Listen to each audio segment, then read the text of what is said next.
Space station से वापस लौटेंगे शुभांशु शुक्ला और 17 दिन बाद वो स्पेस स्टेशन से लौटने वाले हैं।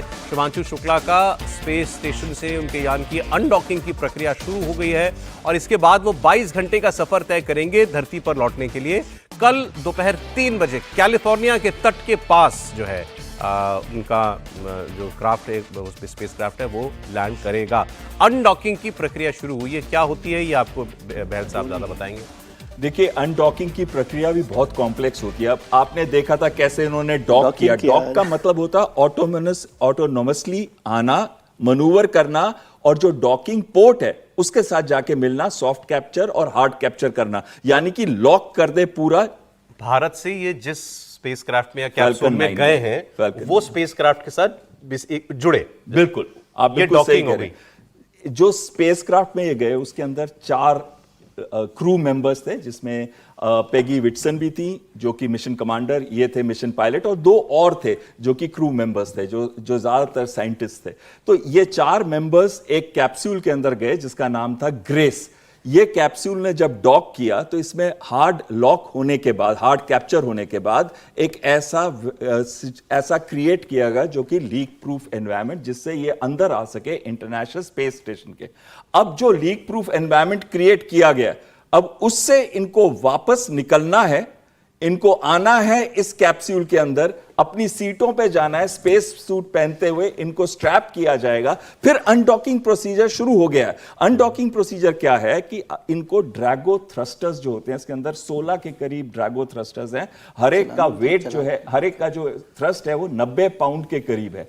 तो जब वो उनको आप पहले लीक प्रूफ टेस्ट करेंगे, उसके बाद जब सिस्टम्स नॉर्मल होंगे तो इनके जो लॉक हैं वो खोल दिए जाएंगे और ड्रैगो थ्रस्टर्स का इस्तेमाल करते हुए जो स्पेस कैप्सूल है वो डॉकिंग पोर्ट से अलग होना शुरू होगा। ड्रैगो थ्रस्टर्स का मतलब है कि वो थ्रस्ट ऐसे देंगे, ये याद रखिए, ये अर्थ को ऑर्बिट कर रहे हैं 28,000 किलोमीटर पर आवर स्पीड पे कैप्सूल के साथ। तो जब ये अलग होंगे तो इस कैप्सूल को स्लो होना पड़ेगा ताकि वो इससे अलग हो सके और जाके एक सेफ ऑर्बिट के अंदर आएगा, जिसमें ये वापस इंटरनेशनल स्पेस स्टेशन के साथ क्रैश या कोई भी तकलीफ। कुछ पिक्चर्स भी आ रही हैं, जरा वो भी देखें। हालांकि हम यहां से तो नहीं कह सकते क्या है अब स्पेसक्राफ्ट। तो आपने स्पेसक्राफ्ट देखा है ऐसे? नहीं सर, स्पेसक्राफ्ट तो हमने किसी ने नहीं देखा। लेकिन आप देखिए स्ट्रैप अप कर रहे हैं स्पेस सूट्स के अंदर पहन के। तो जब वो अलग आ जाता है उसके बाद इसको ऐसे समय पे री एंट्री कराएंगे जो मैच करेगा कि उस ऑर्बिटल पैटर्न से जो इनको प्री प्लान्ड पोजीशन इनकी पैसिफिक ओशन में है, कैलिफोर्निया कोस्ट के पास, वहां जाके ये कैप्सूल गिरेगा।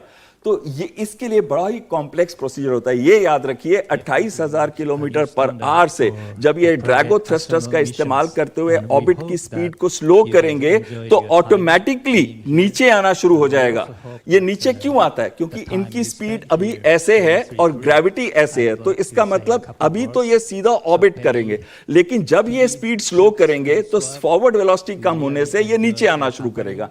एक टाइम आएगा कि वो री एंट्री करेगा। जब वो री एंट्री करेगा तो उसके टेम्परेचर बढ़ते रहेंगे, क्योंकि फ्रिक्शन 28,000 किलोमीटर पे आप जो थर्मोस्फीयर है उससे वापस अर्थ के एटमॉस्फेयर की तरफ आ रहे हैं, तो टेम्परेचर बढ़ेगा और इतना बढ़ जाएगा कि कहते हैं उसके आसपास आयनोस्फीयर जैसा एक मटेरियल आ जाएगा, जिससे कम्युनिकेशन भी बंद हो जाएगा 6 से 7 मिनट के लिए। और फिर जब वो री एंटर कर जाता है तो इसमें सबसे पहले 5.5 किलोमीटर पे 2 छोटे ड्रोग पैराशूट खुलेंगे।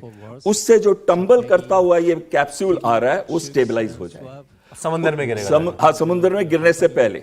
उसके बाद 4 मेन पैराशूट खुलेंगे, जिससे ये स्पीड 28,000 जो शुरू में थी उससे कम करते करते करते इसको 24 से 32 किलोमीटर पर आवर पे लाया जाएगा।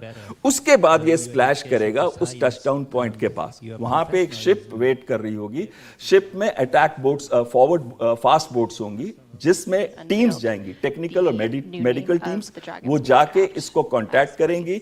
इनको एक क्रेन से इसको उठाया जाएगा और शिप पे रखा जाएगा। उसके बाद से पायलट्स जो है उनको या तो हेलीकॉप्टर से या फिर शिप के द्वारा ही इनको लैंड में ले जाया जाएगा। उसके बाद 7 दिन के लिए इनकी मेडिकल टेस्ट भी होंगे, इनको आइसोलेट भी रखा जाएगा, इनकी हेल्थ चेक की जाएगी, फिर प्रॉपर डीब्रीफिंग होगी और पूरे एक्सपेरिमेंट्स जो इन्होंने किए हैं नहीं किए हैं वो पूरे डीब्रीफ उसमें आएंगे।